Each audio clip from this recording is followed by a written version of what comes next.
তো ভিজে গেছেন আপনি? হ্যাঁ, বৃষ্টির মধ্যে ভিজা তো মনে করেন যখন ঠান্ডা লেগেছে। যাত্রী হয়?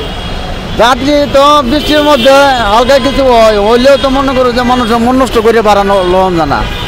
এরপরে মনে করেন যে যে ঠান্ডা লাগছে যাইতে দিকে বাসায়, আর গাড়ি চালানোর জন্য তো অসুখ বিসুখ করলে তো ঝামেলা।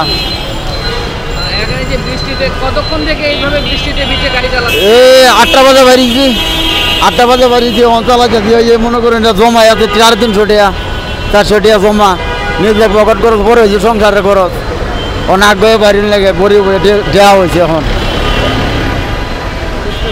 আপনার গ্রামের বাড়ি কোথায়? গ্রামের ময়মনসিংহ। ছেলে মেয়ে কয়জন আপনার? 2 ছেলে আল্লাহর মাদ্রাসাত পড়তেছে।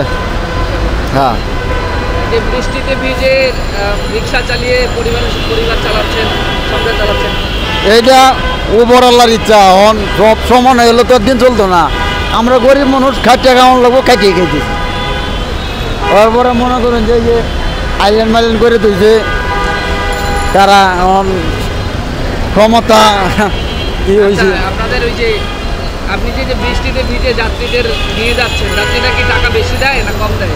না, টাকা বেশি দেবো কে, ভাড়া যা আছে এটাই। এখন এই যে মনে করেন যে যাত্রীর দাম যদি 10 টাকা বেশি চাই, যদি কজে কেন ভাড়া হইতে 20 টাকা 10 টাকা বেশি নেবা কেন, আরও জব আছে, আমরা জব নাই। ওই 20 টাকা ভাড়া 20 টাকাই লই কেয়ার পাম, এছাড়া তো আর বেশি কিছু কম যাচ্ছে না। যাত্রীরা লগে কি আমরা ইয়া করেন যে মন নষ্ট করেন, যে মন নষ্ট করলে আমরা প্রতিদিন আমি একটা রিক্সা চালাই, একদিনই 10 টাকা ভাড়া নিতে লাভ নেই। আমরা কি ধনী হয়ে যাই আমি 10 টাকা